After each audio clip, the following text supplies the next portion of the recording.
अस्सलाम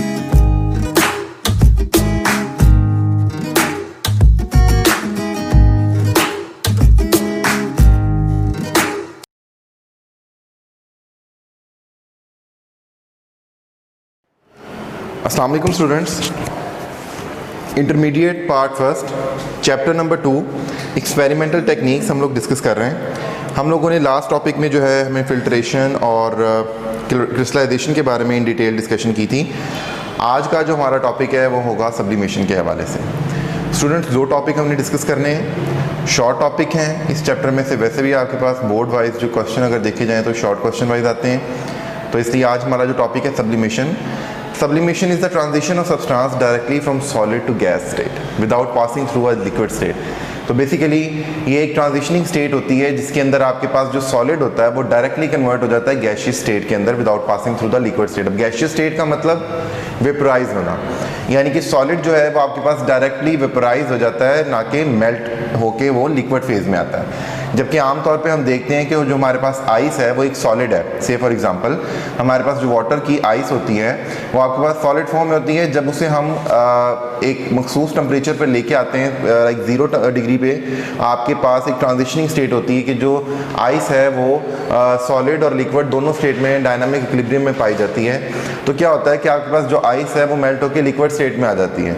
मगर आपके पास कुछ ऐसे, वो कहता है कि लिक्विड्स ऐसे जो हैं वो कुछ सॉलिड मौजूद होते हैं, जिस तरह अमोनियम क्लोराइड है, आयोडीन है, नेफ्थलीन है, बेंजोइक एसिड है, ड्राई आइस है और सॉलिड कार्बन डाइऑक्साइड है। ये आपके पास क्या करते हैं, डायरेक्टली गैसियस फेज में जाते हैं, यानी कि डायरेक्टली वेपराइज होते हैं। स्टूडेंट्स, यहाँ पे आपके पास ये जो एनिमेशन आपको नज़र आ रही है ये ड्राई आइस की एनिमेशन है। अगर आप ड्राई आइस को गौर से देखें तो ये आपके पास जो है सॉलिड फॉर्म में होती है, और ये जिस तरह आपको इसमें से जो है वो वेपर्स दिखाई दे रहे हैं, तो ये आपके पास डायरेक्टली वेपराइज हो गई है। ठीक है, तो सॉलिड फॉर्म से डायरेक्ट वेपर फॉर्म में कन्वर्ट हो जाना सब्लिमेशन कहलाता है। नेक्स्ट स्लाइड पे मूव करते हैं तो आपके पास देखें एक फ्लो चार्ट के थ्रू आपको जो है वो समझाने की कोशिश की गई है कि आइस जो है वो आपके पास ब्लू एरो से शो किया गया है कि वो डायरेक्टली स्टीम यानी कि वेपर्स में कन्वर्ट हो रही है, गैशियस फॉर्म में कन्वर्ट हो रही है, और वो गैस दोबारा से कंडेंस होकर आपके पास सॉलिड फॉर्म में आ रही है। इसे डीसब्लिमेट बोलते हैं। सब्लिमेट होना यानी कि आइस का स्टीम में कन्वर्ट होना, और डीसब्लिमेट होना यानी कि आपके पास स्टीम का दोबारा से आइस में बनना।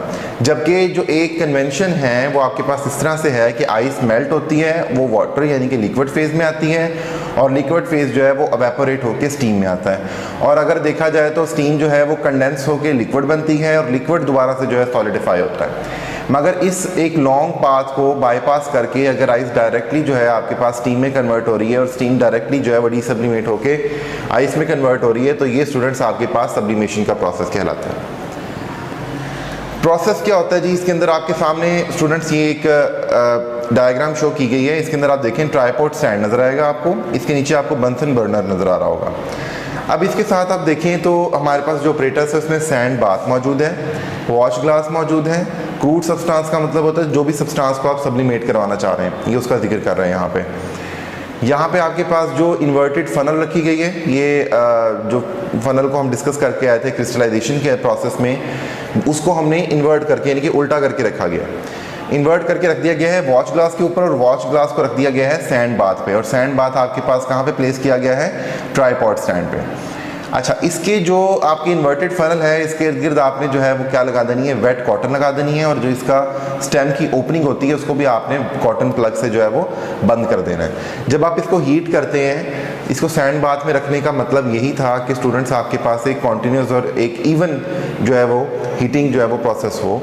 तब क्या होगा कि आपके पास जब आप इसे हीट करेंगे तो ये जो सॉलिड सब्सटेंस आपके पास, जिसे क्रूड सब्सटेंस बोल रहा है, वो डायरेक्टली आपके पास क्या होगा, वेपराइज हो जाएगा।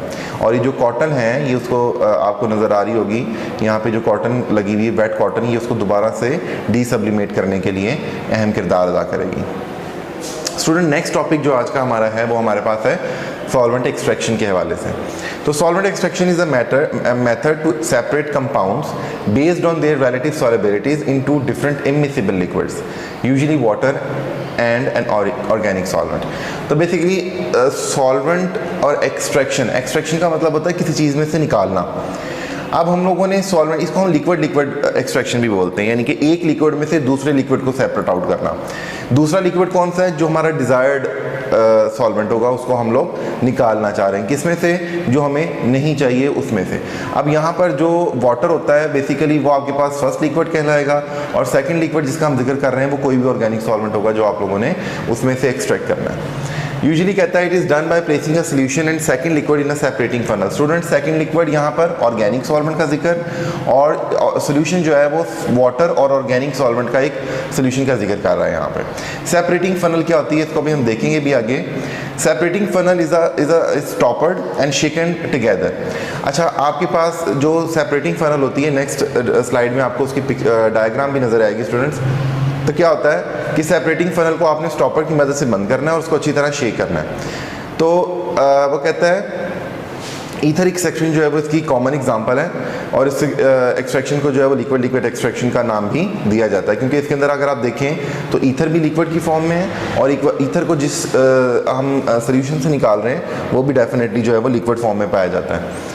अच्छा जी, प्रोसीजर क्या है आपके सामने में? ये आपके पास स्टूडेंट जो है वो सेपरेटिंग फनल है, इसको स्टॉपर की मदद से बंद कर दिया गया है। यहाँ से आप लोगों ने अपना जो सोल्यूशन होता है जिसको आपने सेपरेट आउट करना है, जिसमें से उसमें आपने इसमें पोर करना है और उसको थोड़ी देर के लिए आपने छोड़ देना है रेस्ट करने के लिए। अच्छा, अब यहाँ पे जो आपके सामने स्लाइड है इसके अंदर से हम क्या कर रहे हैं, इसके अंदर से हम कोकेन एक्सट्रैक्ट करेंगे, और हमारे पास एक सोल्यूशन है जिसमें कोकेन मिक्स है। अब वो क्या कहता है कि इस जो आपके पास है सोल्यूशन गिवन है, वो कहता है एसिडिक सोल्यूशन कंटेनिंग कोकेन। इसके अंदर एक ऐसा एसिडिक सोल्यूशन है जिसके अंदर कोकेन पाई जाती है। अब वो कहता है ऐड अल्कलाइन सोल्यूशन। आपने इस एसिडिक सोल्यूशन के अंदर क्या ऐड कर देना है? अल्कलाइन सोल्यूशन ऐड कर देना है। तो क्या होगा? वो कहता है कि आपके पास जो अल्कलाइन सोल्यूशन है वो एसिडिक सोल्यूशन के साथ क्या करेगा?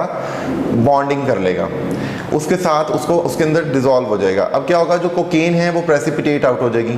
प्रेसिपिटेट यानी कि ज़रात बन जाना। अब ज़रात बन जाएंगी तो डेफिनेटली वो भारी हो गए, तो लिक्विड के वो क्या होगा? बॉटम में वो बैठ जाएंगे, सेपरेट हो जाएंगे। अब आपको यहाँ पे ये जो फोर्थ डायग्राम नज़र आ रही है जिसको मैं पॉइंटर से पॉइंट कर रहा हूँ स्टूडेंट्स, ये आपके पास बहुत क्लियर एग्जांपल है कि सेपरेटिंग फनल कैसे काम करती है। इसका जो अपर पोर्शन है वो ग्रीन कलर में आपको एसिडिक सोल्यूशन नज़र आएगा, और जो आपके पास कोकेन का ब्लू पोर्शन साइड है वो आपको बॉटम में नज़र आएगा। ये सेपरेटिंग फनल का बेसिकली काम होता है कि दो सॉल्यूशंस को जो है वो दो सॉल्वेंट्स को जो है वो बेसिकली सेपरेट आउट करना। अब वो क्या कहता है कि स्टॉपर को आप लोग खोलें, इसके नीचे एक बीकर रख लें। अब वो कहता है pour of bottom chloroform layer and which contain cocaine. जो आपके पास बॉटम लेयर है उसको आप लोगों ने एहतियात से जो है वो स्टॉपर की मदद से उसको खोलना है और उसको आपने सेपरेट आउट कर लेना है, ड्रेन कर लेना है बेसिकली। अब क्या होगा कि जो आपके पास ऊपर अल्कलाइन एसिडिक सोल्यूशन था वो एज इट इज रहेगा, और जो आपके पास कोकेन है वो आपके पास सेपरेट आउट हो गई है। अच्छा, बेसिक प्रिंसिपल को डिस्कस करते हैं। बेसिक प्रिंसिपल क्या है?